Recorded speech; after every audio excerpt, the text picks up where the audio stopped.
Yo soy Nelly Cuadros y esto es Café Ciudadano, y el día de hoy tengo el gusto de reemplazar a una gran amiga, Alejandra Aramayo, que esperamos retorne muy pronto para bien de todo su público y sus seguidores en este programa Café Ciudadano, que es una propuesta de la Coordinadora Republicana y que tú nos puedes acompañar en todas las plataformas digitales de Perú Informa, la Coordinadora Republicana, y por supuesto en más de los 200 cables en todas las regiones de PBO Radio 91.9 de la FM, la radio con fe.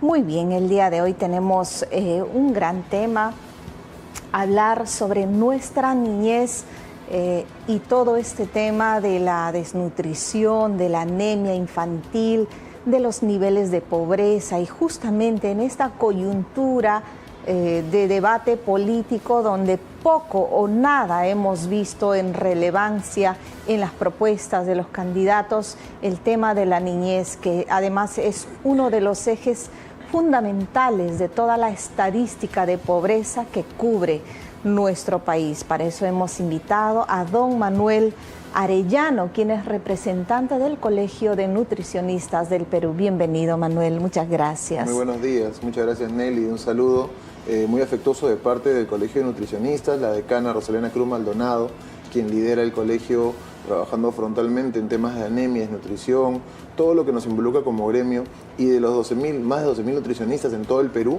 que tratamos de contribuir justamente para combatir esos temas que muy bien comentas. Tan amplia la nutrición y muchas veces nos quedamos con muchos temas en el tintero, ¿no? Así es.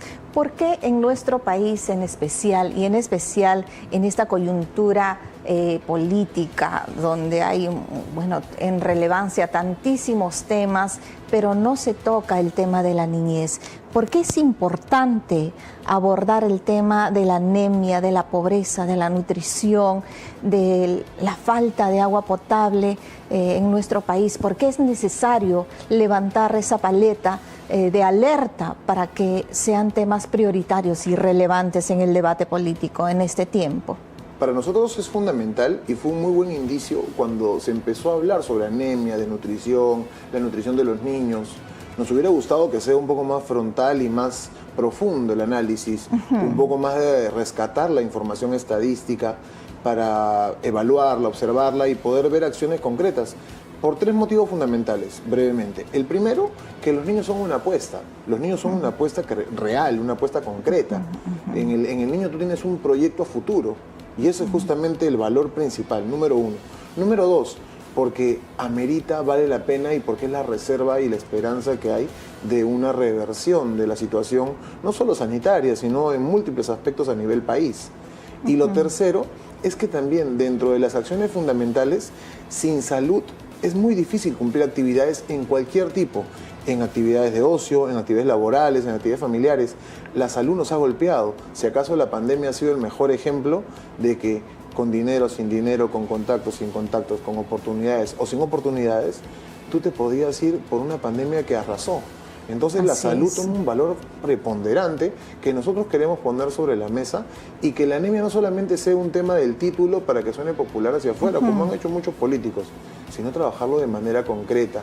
Y esa es la labor principal en nutrición. Nosotros debemos enfocarnos hacia promover y brindar esa asistencia técnica a todos, no solamente a los actores políticos que van a liderar las acciones que se van a realizar a futuro en nuestro país en los próximos 5 años, sino también para la población, para que pueda tomar una decisión informada, ¿no? Querido Manuel, ¿cuáles son las estadísticas al balance de este tiempo más actual respecto principalmente a las regiones del sur, Ayacucho, Apurímac, Cusco, Puno, Huancavelica, donde siempre la estadística da más relevancia en sus datos a los temas de pobreza, abandono, desnutrición, falta de educación y, por supuesto, el tema del agua potable, que es elemental y crucial en el tema de la alimentación? ¿Cuáles son las estadísticas actuales? Definitivamente, si hablamos del sur del país, hablamos de las estadísticas más desalentadoras o las que tienen más pendientes por revertir, ¿no?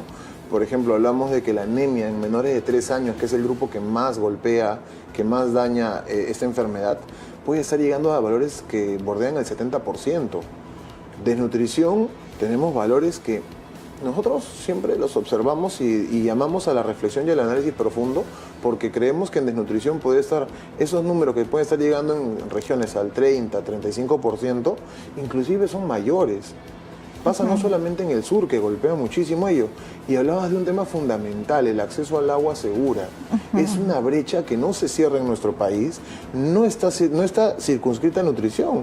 Es solamente nutrición, es salud en general, es educación, porque también es parte de lo que necesita el niño para poder cumplir sus actividades académicas. Es parte del correcto funcionamiento del día a día de las personas que trabajan, de todos. En las regiones del sur, ¿en qué porcentaje se asenta la anemia y la desnutrición y la desnutrición crónica? ¿Cómo están estos números? Ahí esos tres valores son importantes. Hacia el sur tenemos regiones, por ejemplo, el caso de lo que es Puno, Huancavelica, que pueden estar bordeando el 70%. Quiere decir que 7 de cada 10 niños son anémicos. Y considerando esa estadística... ¿Cuáles son los rasgos? Perdona que te corte, Manuel. ¿Cuáles son, para que la comunidad que nos acompaña también entienda? Hablar de anemia, ¿de qué indicadores evidentes, tangibles, que se pueden mostrar, que se pueden ver, estamos hablando? ¿Cuáles son los rasgos de un niño con anemia? Es importantísimo justamente diferenciar eso, y muchas gracias por la pregunta, porque nos tenemos que poner muy minuciosos en esto. Muchos papás dicen, mi hijo es tranquilito, si es muy chiquito, duerme todo el día, no fastidia, no se mueve. Si es un poquito más grande, ya 2, 3 años, está quietito, no está jugando, como no travieso. todo el tiempo. Y lo ven como tranquilo y no lo ven como un potencial rasgo de desnutrición o de anemia. Entonces un niño que está sin la actividad normal de un niño, esa sobreestimulación, un niño que está demasiado calmo o está durmiendo más de lo habitual, es un niño que podría estar pasando un curso de alteración nutricional, sea en la modalidad anemia o en desnutrición, en las dos modalidades, de nutrición aguda, que es un peso bajo, y la nutrición crónica, que es la que más golpea a nuestra población, que son niños que no crecen, no desarrollan. Entonces al sur golpea muchísimo eso y ahí tienen que identificar eso. Lo ven claramente como, no, es tranquilito. Eso es lo primero que tenés, señal de alerta. Y lo otro que es muy fuerte es la cultura preventiva. Está indicado que cada 6 meses deberían pasar un control, por lo menos cada 6 meses, fuera de los primeros meses de vida, que el control de crecimiento y desarrollo tiene que ser mensual, bimensual. Cuando ya tienes 3 años, 4 años, 5 años, por lo menos cada 6 meses, exámenes de laboratorio sí son importantes para poder atender. En la etapa escolar primaria, por ejemplo, en los colegios nacionales, ¿cómo impacta estos indicadores de anemia y desnutrición en la educación de ese niño? ¿Por qué es tan importante hablar y poner en relieve el debate sobre la alimentación de la niñez y su impacto, por supuesto, en la educación escolar, en la educación secundaria y luego, obviamente, ya cuando se trasluce a una comunidad con una formación deficiente en general en temas de conocimiento, preparación, como de una semilla, de un problema tan invisible, se traduce en un impacto social grande? ¿Por qué es importante este debate? Has dicho 2 cosas fundamentales. Uno, que es un enemigo invisible. Entonces, desde el inicio va generando daño. ¿Por qué?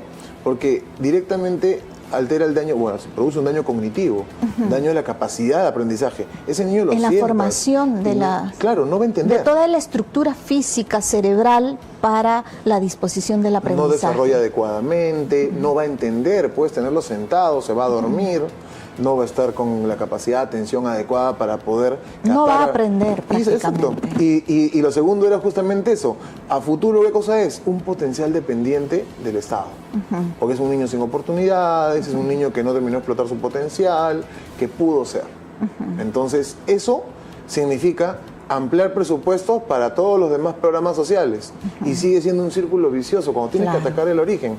Si tú haces la apuesta en el niño, ese niño va a poder manejarse solo, va a manejar mejores recursos, capacidad de desarrollo, y te va a costar menos a futuro como país. Y no quiere decir que el país no tenga que invertir en ellos. Hay otra modalidad de inversión. Y hay una modalidad de inversión para una maestría, un posgrado, una especialización, una pasantía afuera. Pero hoy lo hacemos para que subsistan. Y es un problema continuo, porque tienes que estar abasteciendo para lo básico y elemental, y a esa edad, en los primeros años, si no aprendiste, es muy difícil que puedas lograr lo posterior. Te va a costar más, ya estás en otra etapa. ¿Cuántos niños han pasado que 17 años, en vez de 16 años, en vez de estar postulando a la universidad, así sea la Universidad Nacional gratuita? Yo vengo de una universidad nacional, yo estudié en la Universidad Nacional Federico Villarreal, y muy bien, cosas por mejorar, seguramente que sí, pero si tú has podido postular a la universidad, no has tenido que dedicarse a trabajar, porque había que llevar el dinero a casa. Entonces, ¿cuándo vamos a cambiar esa brecha? ¿Qué rol juega la nutrición? Justamente ese, el manejo de recursos para que un chico pueda darse la oportunidad de realizarse. Y el desarrollo personal también es satisfactorio para uno y para el entorno. Pues qué importante, Manuel, hablar de la nutrición, justamente haciendo una analogía en la cultura de la siembra en la tierra. Si la semilla es buena, si la tierra es buena, si el agua es buena, si esa semilla recibe nutrientes, probablemente será un árbol robusto que dé buenos frutos. Lo mismo se traduce en la realidad de los seres humanos. Y yéndonos principalmente a las regiones del sur, donde tenemos tanta potencialidad de productos andino-amazónicos de altísimo valor nutricional, de alta demanda mundial incluso, ¿cómo se genera este contraste? Podríamos decir que también hay una ausencia de cultura, de alimentación, una cultura de revalorar, de conocer nuestros productos, de orientarlos, gestionarlos hacia una alimentación sostenible, porque valgan verdades, en la selva tenemos el cacao que tiene altísimo valor nutricional, en las zonas andinas tenemos la maca, la quinoa, kiwicha, cañigua y tantísimos productos que tienen un grado nutricional altísimo, pero no el Estado, y no, tal vez no solamente el Estado, la comunidad organizada, el mundo privado, no están interesados en ver este tema que es elemental para nuestra nación, de generar condiciones, coordinaciones, alianzas estratégicas para dar realmente para romper este círculo vicioso de la falta de nutrición, de la ausencia del agua potable y de un proceso largo que al final termina en ciudadanos con poca capacidad y preparación y condición física también de poder ser alumnos jóvenes con excelencia, ¿no?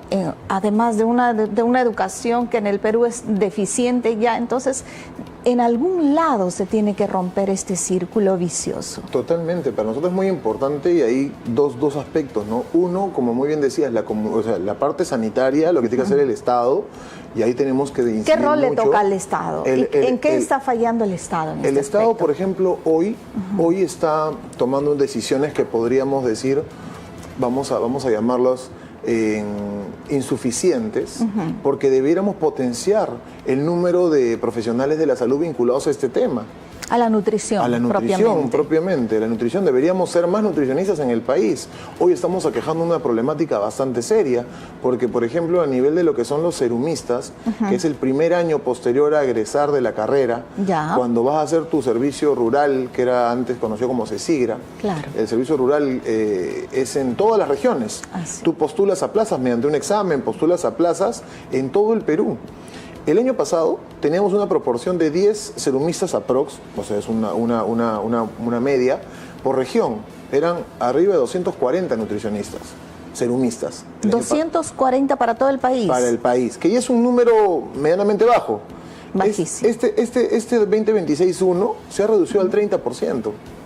Estamos en los 70, o sea, quiere decir que hay 3 por región en media. Es decir, anualmente solamente tenemos 70 espacios para postular al SERUM para los profesionales de la nutrición, ¿me quieres decir? Este año exactamente ha pasado eso. El año pasado estaba en 243 y ahora ha bajado a 71 plazas. Increíble. Entonces, ¿y dónde golpea? Golpea en las zonas más lejanas.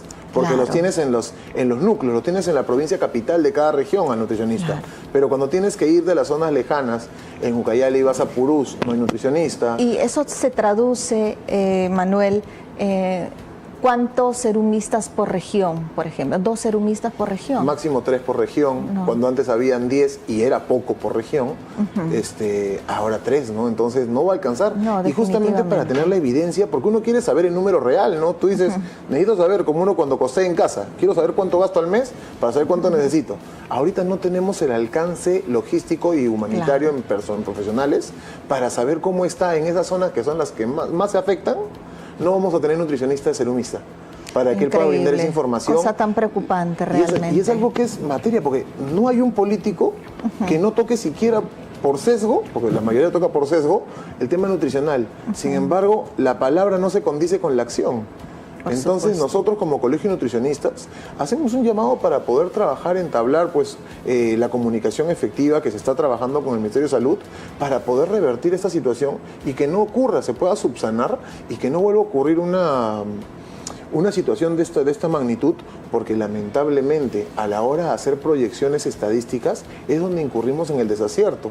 Hablábamos de agua segura. ¿Cómo podríamos trabajar a nivel región lejana el tema de la garantía de educación nutricional si ya tenemos un monstruo que es el agua insegura para la población? ¿Podríamos decir que la población tiene agua segura en totalidad? No, la nutrición se ve afectada por eso.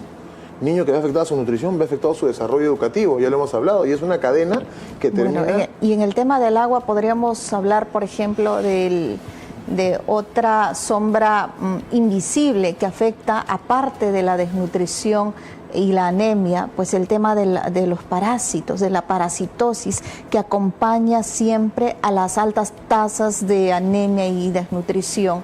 Totalmente. Y realmente tener 2 serumistas para cada región es un escándalo, un exceso, un despropósito.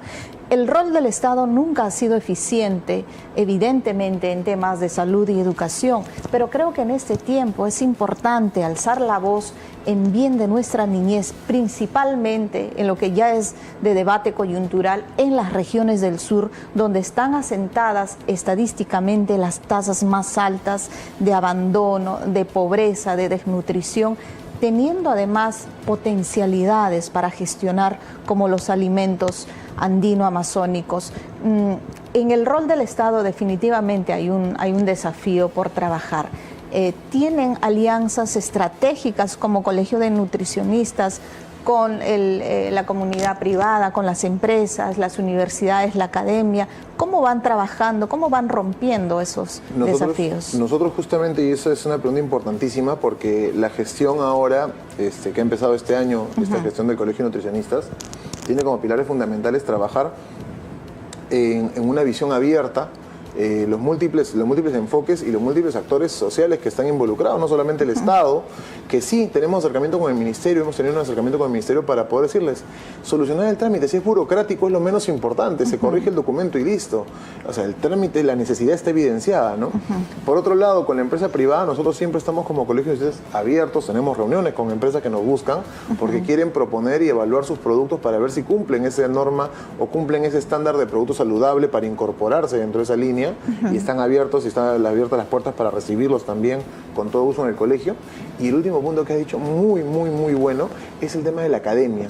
Acabamos de tener 2 reuniones, una presencial y una virtual, en donde hemos invitado a todas las facultades que tienen escuela de nutrición para poder ver su opinión sobre cómo enrumbamos y fortalecemos desde ya el proyecto profesional, porque el estudiante en la universidad es el futuro profesional.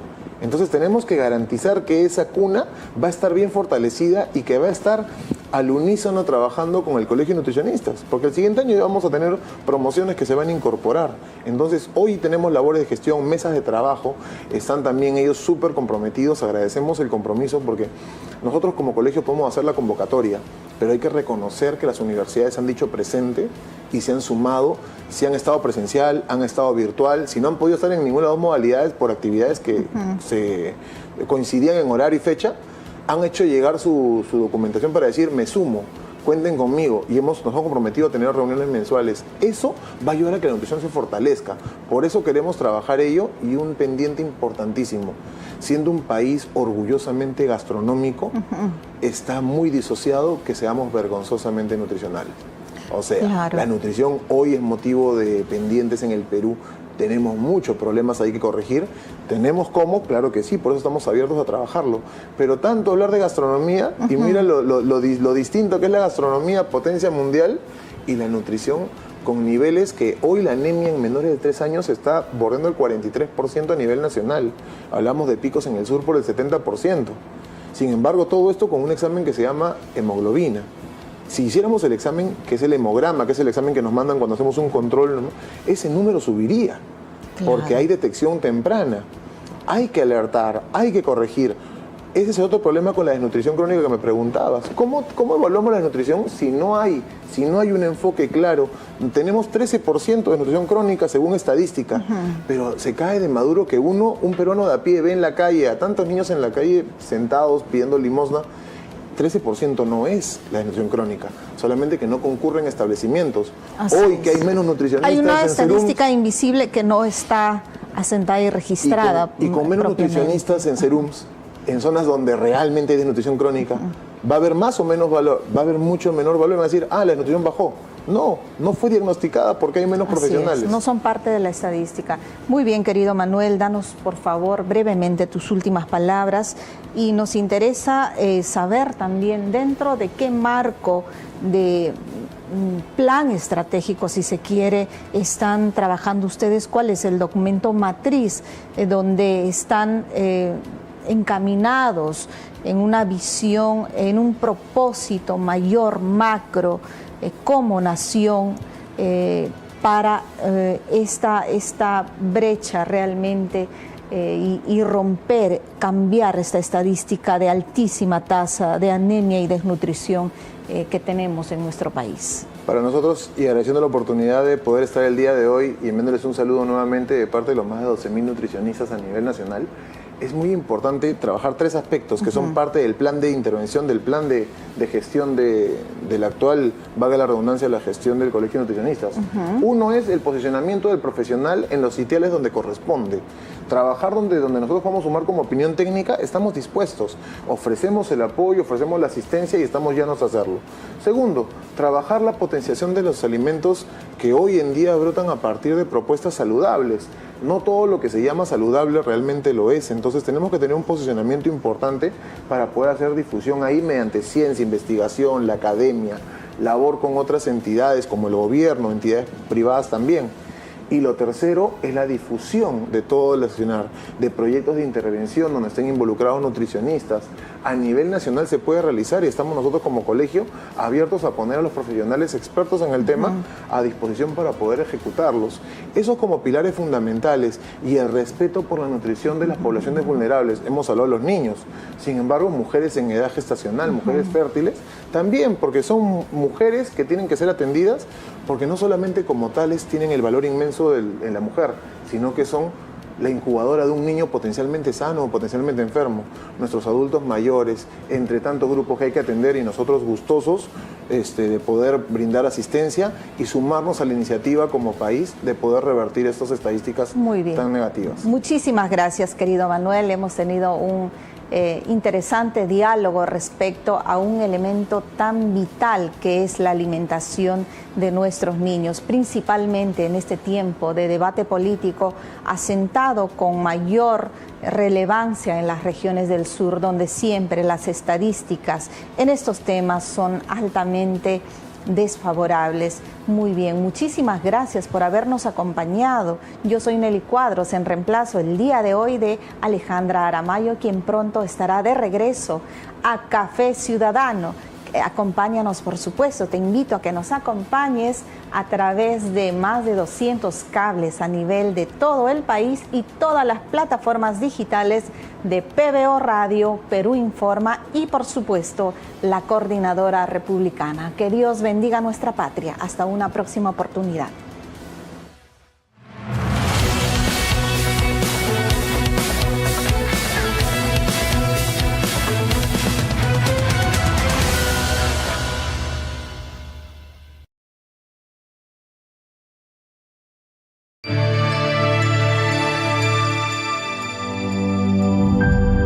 Está viendo PBO. Mi nombre es David Levy y hace más de 22 años que viajo personalmente a los lugares más remotos del mundo para conseguir las más exclusivas, tradicionales y modernas alfombras. Mi relación personal con los mejores proveedores le asegura a mis clientes las más finas alfombras a los mejores precios del mercado. Como esta alfombra Britton a $450. En Consorcio Persa, nuestra pasión son las alfombras y nuestra misión es brindarle a nuestros clientes el servicio personalizado que se merecen. Visítanos en Avenida Comandante Espinar 451 Miraflores o en nuestra web www.consorciopersa.com. Consorcio Persa, lo mejor del Lejano Oriente para tu hogar. La información del día no se detiene. Y en Edición Estelar te contamos los hechos que marcaron el día. Noticias nacionales, policiales, internacionales y entretenimiento, todo en un solo lugar. Rápido, claro y sin filtros. Solo en Edición Estelar, por PBO. Edición Estelar, de lunes a viernes a las 7:30 de la noche, por PBO.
Texas Steakhouse, carnes y parrillas, cortes de carnes sabrosos y ensaladas frescas. La perfecta combinación de la buena comida en un grato ambiente. El placer exclusivo de comer convirtiendo cada ocasión en inolvidable. Disfruta de lo mejor en sus dos locales. Chorrillos, Avenida Defensores del Morro 1803. La Punta, Avenida Miguel Grau 300. Texas Steakhouse, carnes y parrillas.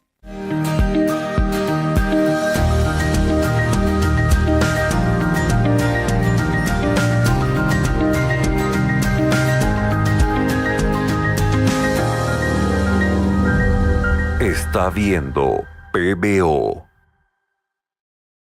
Tu internet vuela y ahora tu tele también.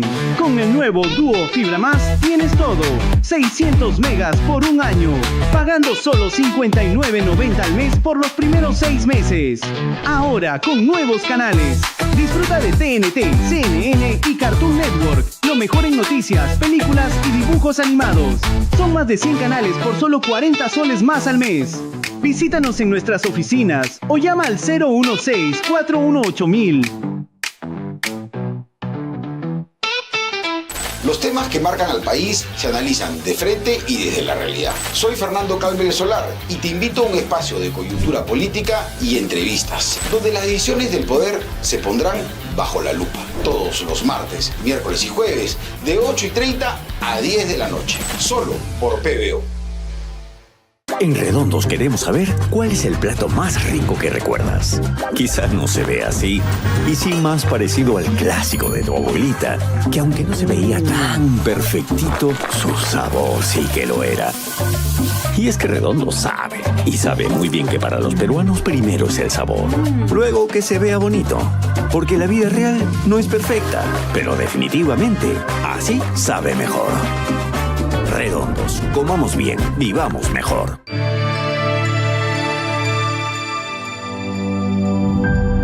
Está viendo PBO.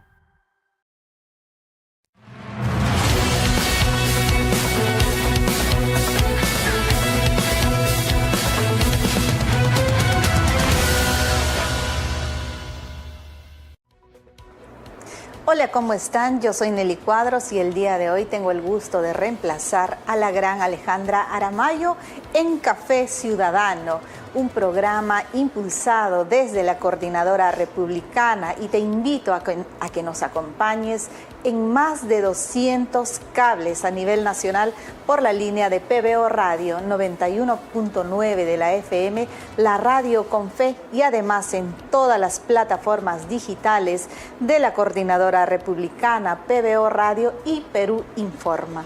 Muy bien, el día de hoy tengo el honor, la alegría y el gran gusto de compartir este espacio de diálogo y reflexión con la gran María Teresa Dulanto, una mujer patriota que ha entregado su vida al servicio de los niños. Ella propiamente es un ángel del Señor y dirige una asociación llamada Asociación Ángeles de los Arenales, de quien es fundadora y presidente. Bienvenida, María Teresa. Nelly, qué gusto saludarte. Gracias PBO. Yo soy fan de ustedes y feliz de estar acá. Un poco triste y de luto, ¿no? ¿Por qué estás de luto, María Teresa? Bueno, porque creo que todos los peruanos hemos perdido la fe en la democracia del Perú. Ajá.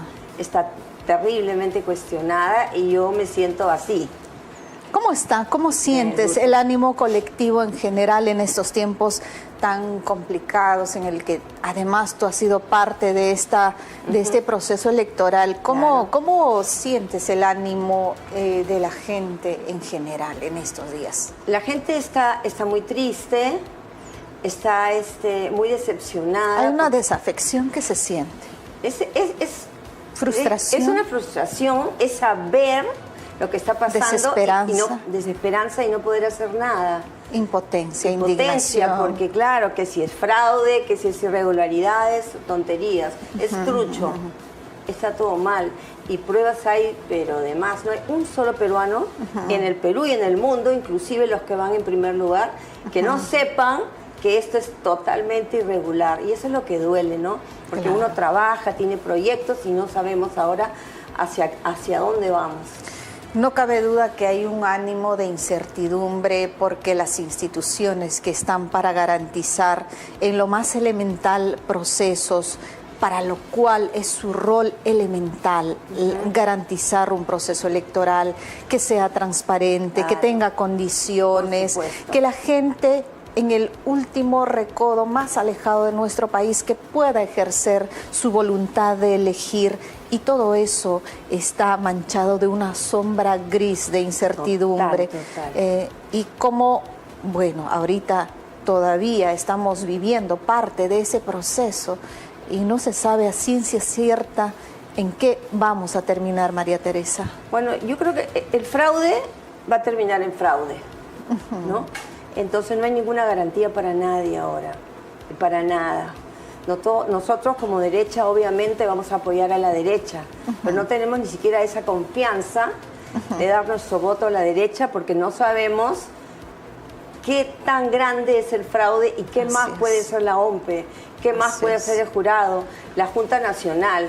O sea, hemos visto todas nuestras autoridades, Nelly, haciéndose los distraídos, no pasa nada. La indiferencia. La indiferencia, es una crueldad lo que han hecho, porque en todos los departamentos del Perú, yo tengo niños en todos los departamentos, y la mayoría me dice, María Teresa, no pude votar, me cambiaron mi voto, no llegamos, y habían cédulas marcadas también con nombres. Es evidente que este proceso está muy alejado de la legitimidad elemental que tenía que haber para la tranquilidad de todos los peruanos, ¿no es cierto? Es que usted no solamente se juega toda la credibilidad y todo esto, sino también se juega la vida de muchas personas. El futuro de la nación. Por ejemplo, nosotros ya tenemos todo listo para hacer el primer hospital oncológico infantil para el Perú y cardiológico, porque los niños con cardiopatía están muriendo muchísimo más ahora que los niños con cáncer. Entonces uno trabaja, se esfuerza, inviertes, confías, crees en tus autoridades y te engañan. Y no es justo, porque no me están engañando a mí. María Teresa Dulanto va a trabajar de adentro y de fuera igual. Como siempre lo has hecho toda una vida. Como siempre lo he hecho. Así hice el primer centro de trasplantes de médula. Y entonces ahora venía la parte 2, porque ¿qué pasa, amor? Los niños en el Perú se mueren, así de simple. El 80% de los niños con leucemia y cáncer en el mundo ya se salvan. En el Perú casi el 70% se nos van. Entonces es algo que bueno, yo le agradezco a Rafael haberme invitado, porque él sabe que yo sé dónde está el problema, cuál es el problema que hay que hacer. Y lo he demostrado llevando 50 niños al extranjero este año. Están en Madrid, en Barcelona, en Italia, en Estados Unidos, en Argentina. ¿Y por qué ahí se salvan y acá no? A ver, ¿quién me puede contestar eso? María Teresa, tú que has entregado una vida entera al servicio, a la vocación por aquello tan sagrado que es nuestra niñez. Sí. Y eso es maravilloso, y déjame reconocértelo con tal alegría y con genuina emoción. Gracias. Más allá de que paralelamente estemos viviendo una película de terror en la dimensión política, y seguramente eso se va a traducir en un caos social, en una confrontación del cual ya estamos viviendo, y estamos probando esa amargura de la confrontación entre peruanos, que es muy duro y muy crudo, muy difícil. Claro. Y ese creo que es uno de los elementos más relevantes de todo este proceso electoral.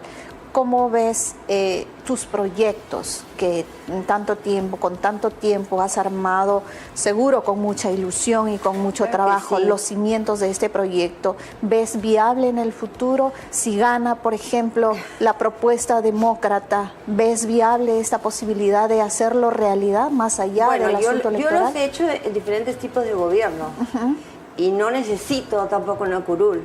No necesito entrar para hacer las cosas, yo las he hecho siempre desde afuera. Pero siempre cuando hay condiciones positivas. Claro, pero era mucho mejor, por ejemplo, en lugar de estar todo el tiempo llamando a las provincias, llamando al director del INEM, que dicho sea de paso, por favor, vótenlo, porque se cree un rey y no hace nada, no conoce a ningún niño.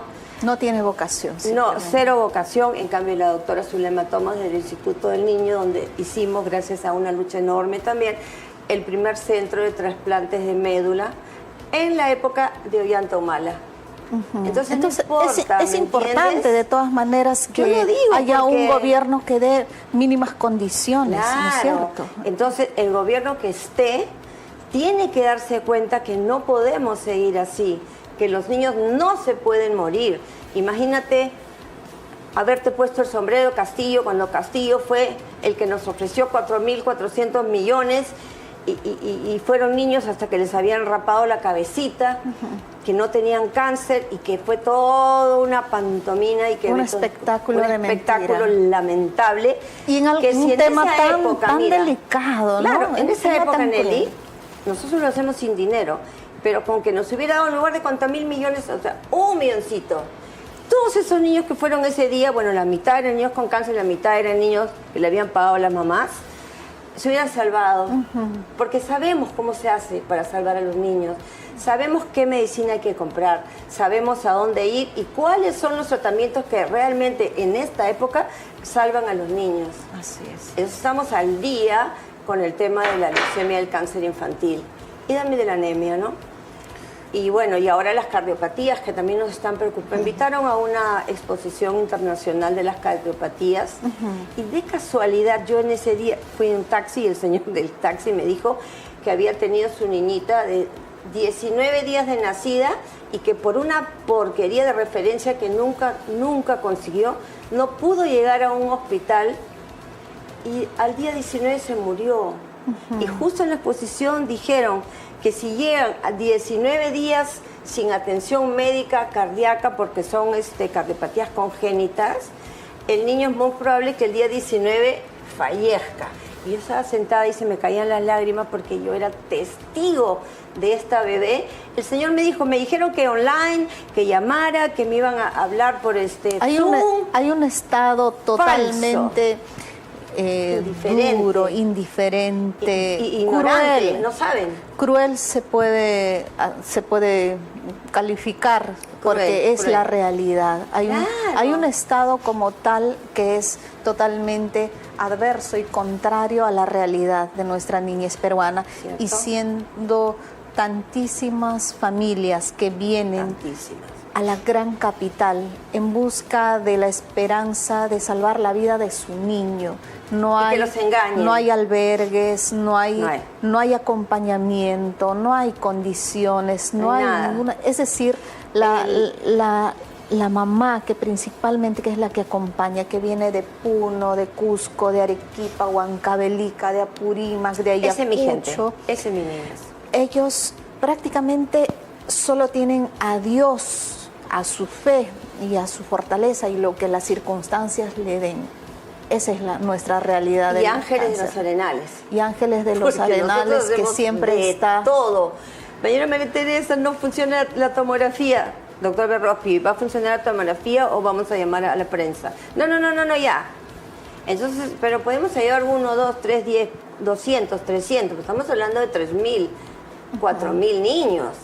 Eso no se puede con todos y tú no puedes elegir a quién ayudas y a quién no. Así es. Entonces, ese hospital que yo lo voy a hacer contra viento y marea, el gobierno que esté, porque ya es una necesidad básica. ¿Y con qué? Aloja a todo el Perú, porque esta es la primera vez que se va a trabajar como se debe. Claro que el hospital va a estar en Lima, pero va a estar con sede en los diferentes departamentos del Perú. Porque para una quimioterapia el niño no tiene que venir. Porque venir es... El papá se queda sin dinero, la mamá tiene que vender la casa, se quedan los otros niños varados, sin poder ir al colegio, el papá tiene que quedarse allá, entonces abandonan el tratamiento, los papis, y no es justo. Así es. Y eso es el drama, entonces esto tiene que ser totalmente integral y lo vamos a hacer de todas maneras de una forma que sea para todos los peruanos, ¿no? Y obviamente cabe la pregunta, ¿no? ¿Con qué gobierno demócrata o de izquierda sería por lo menos más posible este proyecto, que no es un pequeño proyecto? Claro, mira, yo como persona de derecha ya sabes cómo pienso, pero los proyectos no tienen ninguna condición, sino un buen corazón. Así es. El presidente próximo que tenga buen corazón y nos ayude a hacer hospital, va a ser una persona que va a ser respetada. ¿Por qué? Porque a mí se me han muerto niños en brazos. Y yo sé que se han podido salvar. Es terrible, Nelly. Hay que hacerlo. Entonces, hay muchos aristas que hay que limpiar. Y por favor, felizmente ya no tenemos Acuña, pero la corrupción del Seguro Social es gigantesca.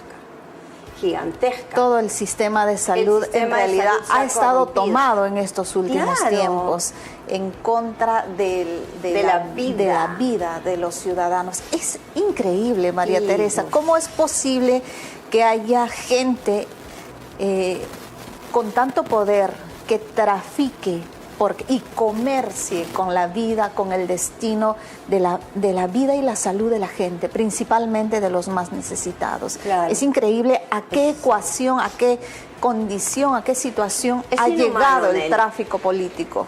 Es totalmente inhumano, es vergonzoso, es doloroso y no esperes que te pase. Por supuesto. No esperes que te pase para darte cuenta, porque nosotros no ayudamos solamente a los niños del INEN, del Rebagliati y del Sabogal, también ayudamos a los niños de AUNA y de la Clínica Americana.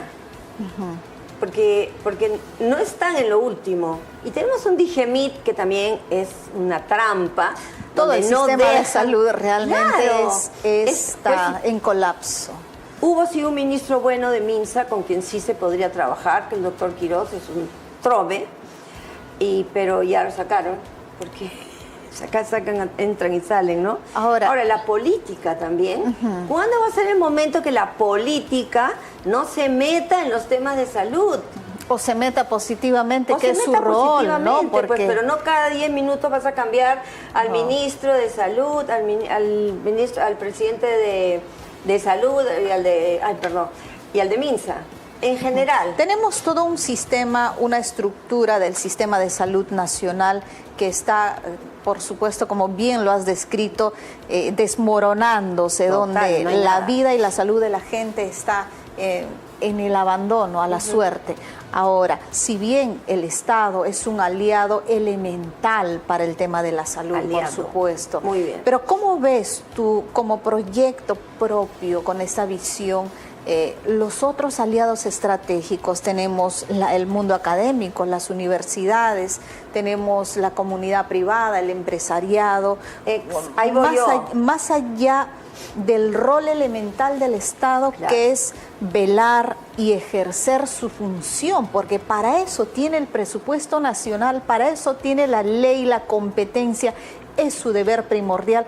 Pero es una burla. Ha claudicado, es decir, es una burla. El Estado y la política y el gobierno es enemigo de la salud de la gente. Exacto. Eso lo tenemos claro. Pero ¿qué esperanza más hay? La esperanza es, por ejemplo, la atención primaria. ¿Qué se tiene que hacer? ¿Tú sabes lo que son las postas médicas? No hay nada.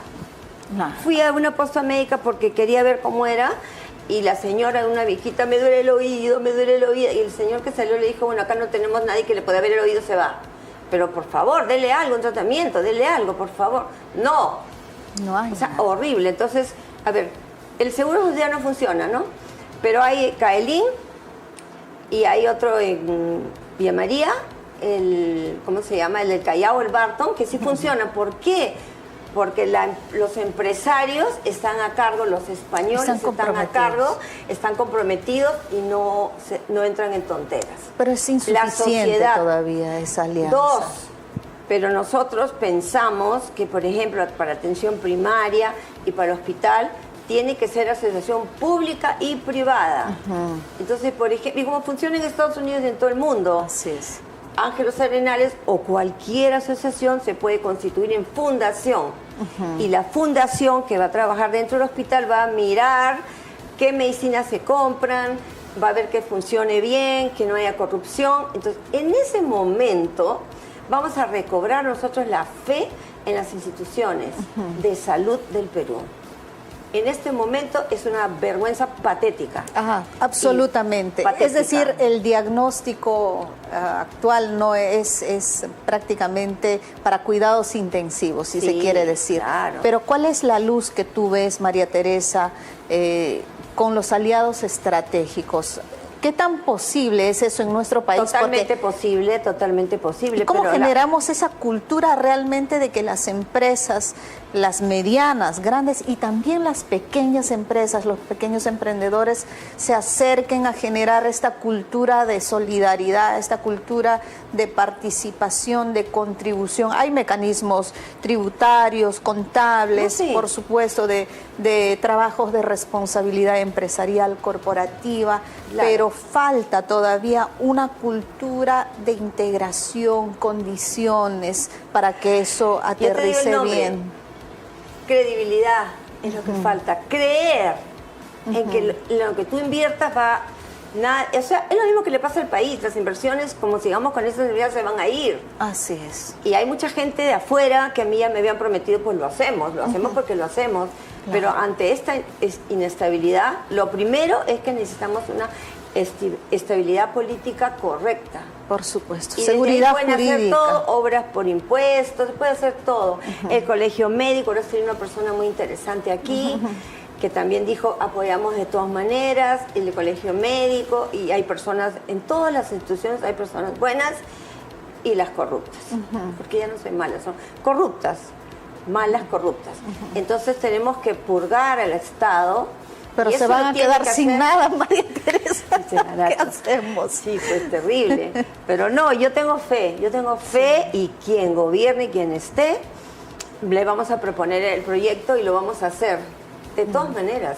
Claro que sí. Como hicimos el centro de trasplantes, como abrimos el Hospital del Niño y como tenemos que tenderle la mano a todas las criaturas que se están muriendo porque los políticos están robando. Así de simple. Eso es verdad. Y porque la verdad es que el Estado ha sido tomado hace rato ya por una mega organización de gente que no tiene interés absoluto en generar no solo un cambio, sino en administrar el bienestar de la gente, cosa tan elemental. Y se juegan, querían Nelly, que Sí. juegan con los niños porque... Y es a lo ver, más el otro grave, día llamé María al Sabogal a Teresa, decirle, el esta tema de niña... los niños. Mira, el doctor le manda a este niño, que está pues con un cáncer avanzadito, una medicina cara. Y era un niño que podía estabilizarse y ya trasplantarse y sanarse o salir a una nueva medicina del extranjero. Y la otra niña que estaba más estable y también requería la medicina. Casi me muero cuando me dijo la doctora, que no voy a decir su nombre jamás, que habían decidido que la niña que estaba mejor le daban la droga y el que estaba peor ya pues que se vaya, ¿no? Y no es así. Increíble. ¿Quién increíble. va a manejar la vida de los niños en el Perú? No puede ser así. Esto se llama corrupción y maldad. Maldad pura, totalmente. Querida María Teresa, muchísimas gracias por habernos acompañado en este Café Ciudadano para compartir esta reflexión, tal vez con una alta carga y justo entendimiento de recoger el sentir de la gente, de una indignación generalizada, de una desafección en la política, de una, ¿qué se puede decir? Frustración, si cabe el término, de todo lo que viene realmente del tema político, que se traduce en la vida cotidiana de la gente y por supuesto hablar del tema de la niñez, del tema de la salud de los niños, de la alimentación de los niños, no es poca cosa en nuestro país. Por favor, danos tus últimas palabras y siempre Gracias, tu mensaje, Nelly. mi amor. Mi mensaje es, por favor, las personas que van a la política, pongan una mano en el pecho y ayúdenos a que nosotros, los que tenemos experiencia, los ayudemos a ustedes a hacer lo correcto. No por algo hemos dedicado nuestra vida y 30 años de conocer cómo es todo esto y por dónde tenemos que ir. Y que por favor traten de hacer las cosas bien. O sea, los gobiernos no pueden ser botines de los políticos. Hay que hacer las cosas bien y la vida les va a devolver mucho más paz, mucha más salud y muchas más bendiciones. Hay que hacer el bien. Muy bien, muchísimas gracias, María Teresa. Muchísimas gracias, queridos amigos, por habernos acompañado el día de hoy. He reemplazado con mucha alegría a la gran Alejandra Aramayo en Café Ciudadano. Yo soy Nelly Cuadros y he tenido el gusto de compartir esta reflexión con María Teresa Dulanto en Café Ciudadano, que se transmite en todas las plataformas digitales de la Coordinadora Republicana de Perú Informa, de PBO Radio, la radio con fe, que estamos en más de 200 cables a nivel de todo el país, así es que siempre con ese espíritu de contribuir con un granito de arena en bien de nuestro país, en bien de recobrar, defender la democracia, recobrar la paz y generar una verdadera reconciliación entre peruanos, que es lo que tanta falta nos hace. Que Dios bendiga a nuestra patria. Hasta una próxima oportunidad.